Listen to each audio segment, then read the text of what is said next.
In a world of pseudoscience, people that believe everything they read on the internet, and Scientologists, this is no bullshit.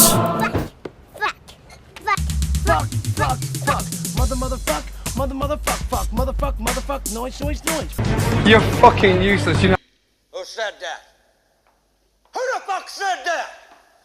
Who's the slimy little communist shit twinkle-toed cocksucker down here who just signed his own death warrant? It's like a bison's penis. What is that shit? Even the fucking dirtiest, scummiest Italian restaurant in Venice Beach cooks spaghetti to order, you donkey. Fucking donkey! You fucking donkey! Donkey! You fucking donkey! You had best unfuck yourself or I will unscrew your head and shit down your neck! Fuck me senseless. Good evening, you beautiful motherfuckers.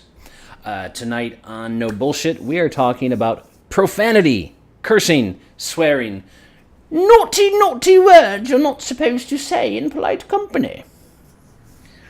So, what is profanity? It doesn't make a lot of sense, I get it. Profanity is this weird and strange idea that certain words, of the over 1 million words that are in the English language, are somehow intrinsically different. Now, I see words as tools. Imagine a big, long workbench with 1 million tools laid out on it. And just like this, they lay there, and they don't do anything. They are effectively useless unless you use them.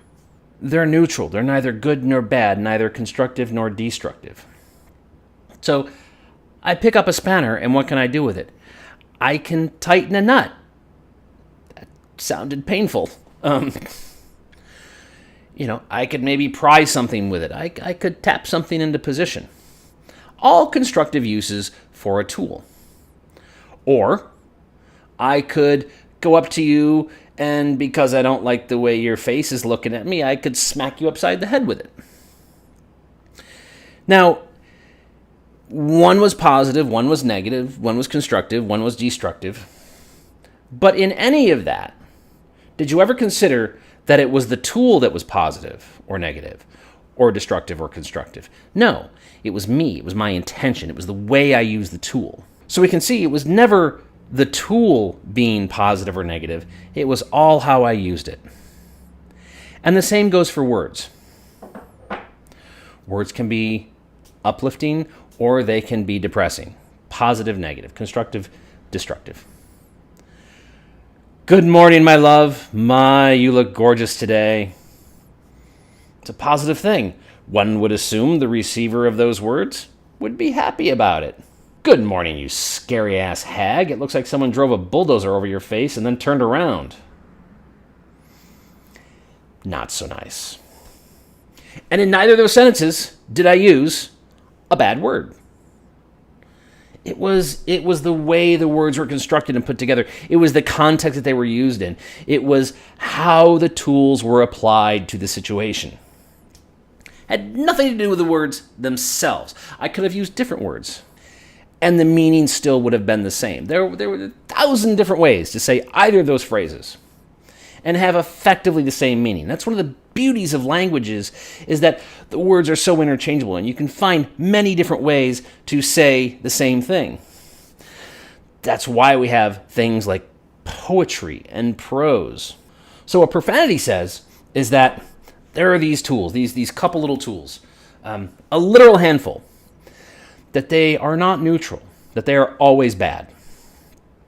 They are the greasy, dirty, red-headed stepchildren of the tool bench.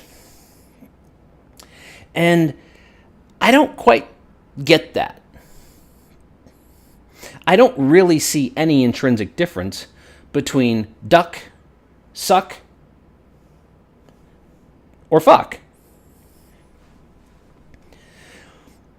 They're all spelled the same except for the first letter. They all have very different meanings. And they each can be used positively, negatively, or neutrally. So I think the idea that a word is in and of itself bad or naughty or rude, that's just bullshit. It really doesn't hold any water. So let's look at why these particular words are classified separately from the rest of the tools on the tool bench. And first, of course, we have to figure out what words are we talking about. The grouping of words can change in various parts of the country. The South may have some variations in different words they consider very, very rude and polite company than the Northeast does, than the Southeast and Northwest. So I'm going to go back to the classic list, which was built by George Carlin in the early 70s. The 7 words you can never say on TV: shit, piss, fuck, cunt, cocksucker, motherfucker, tits. So there may be other words out there, but we're going to talk about those right now. Now, shit, piss, fuck, cunt, cocksucker, motherfucker, tits. I see a grouping here. I see a correlation. They all have to do either with some aspect of reproduction or elimination of bodily waste. They're all about the human body. And they're all about these topics that you don't normally talk about in front of the kindergarten class. And really what I think is going on here, I think this is a holdover from centuries of the Christian religion which ran the Western world, shaming us about our bodies. From the very first story in the Bible of Adam and Eve, Eve eats the apple and suddenly they realize they're naked. Well, yeah, you got no clothes on. And so really what I think is going on here is that these particular words are considered profane or obscene because we still, as a society in the United States, are uncomfortable with our bodies. We are uncomfortable with the fact that we do these things. Dude, everybody poops. There was a book about it. You should read it. It's a very short read. Everybody pisses. Most people fuck. Most people. Let's look at the words. Shit and piss. Very clear definitions. Shit, piss. We do it. We do it all the time. It's not a big deal. They're simple, easy words that, you don't have to... I don't know why we have to use euphemisms. I'm going to the restroom now. I don't know about you, but I don't really rest in there. It's not when I want to take a nap and chill out and have a glass of wine or a cigar, I'm not heading to the toilet. Why the fuck do we call it a restroom? Fuck! Fuck! Fuck, fuck, fuck, fuck, fuck, fuck! Oh!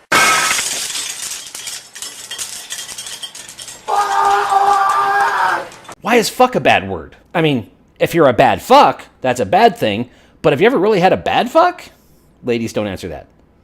Especially not ladies I know. Frankly, I'd rather get fucked than killed. And kill is not considered a bad word. I mean, more than likely, I can recover from the fuck. It may take me years of therapy, but I can recover from that and I can go on. I can live my life. If you kill me, I got nothing. There's really no coming back from that. Cocksucker. Why is cocksucker a bad word? Frankly, I'd like to meet a pretty awesome cocksucker. I mean, come on over. Let's talk about what you do. Maybe you can show me. Motherfucker. It's just another word for dad. I don't get it. Tits. Tits are fun. Tits are pretty. They do that nice little jiggle thing. They're awesome. And in a pinch, they're kind of useful. You can feed a child. I don't get where the badness comes from, except that we live in this post-Victorian morality where you're not allowed to talk about such things. They're unmentionables. Well, basic logic tells us that if you make something forbidden, it becomes more attractive. What do you like to do in your spare time? Fuck bitches. Don't tell my mom that, please. What the fuck is taking so long? What'd you just say? Fuck it. No, don't say that. Hey. Jared. Fuck.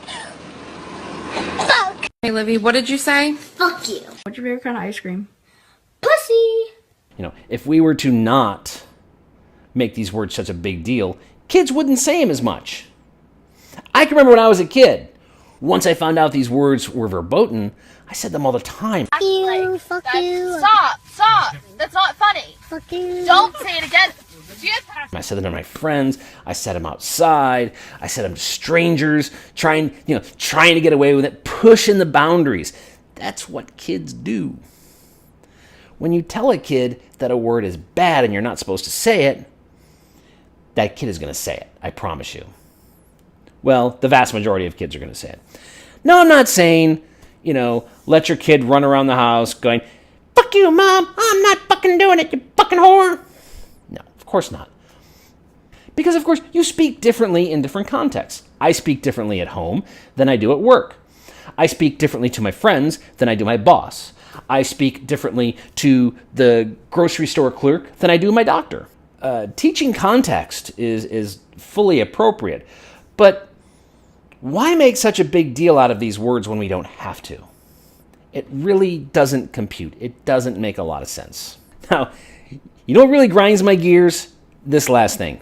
If you have ever done something like this, I would like you to make a fist and punch yourself in the face as hard as you possibly can. Do it now. Now do it again. Do it again. And again. Ugh. Here's the thing. Replacing a letter with an asterisk or another symbol doesn't mean you didn't use the word. You still use the word. You said fuck. Whether you like it or not, you said fuck. Just as clearly as I just did. Why? What is a word? It is a tool used to transmit an idea from me to you. When you do F asterisk asterisk K, I know what the word is. I hear the word in my brain. You have said the word fuck. You have transmitted that idea from you to me. However, you have done so in a way that makes me want to throat punch you. Because it is the most ridiculously insipid and stupid thing you can possibly do to put an asterisk in place of a word because you somehow think the word is bad. If you don't want to use the word, don't use the word. The English language has 1 million words in it. I'm sure you can find a substitute. If you're going to use the word, have the spine to use the fucking word. Type it out. Be a man. Be a woman. Stand up for your right to communicate the way you want to. But if you do the asterisk thing, you just look like a twit. So thanks again, religion, for making a complete mess out of the simplest things. Also, Victorian era oppression. Fuck you. With that, guys, thank you. It was fun. I'm out.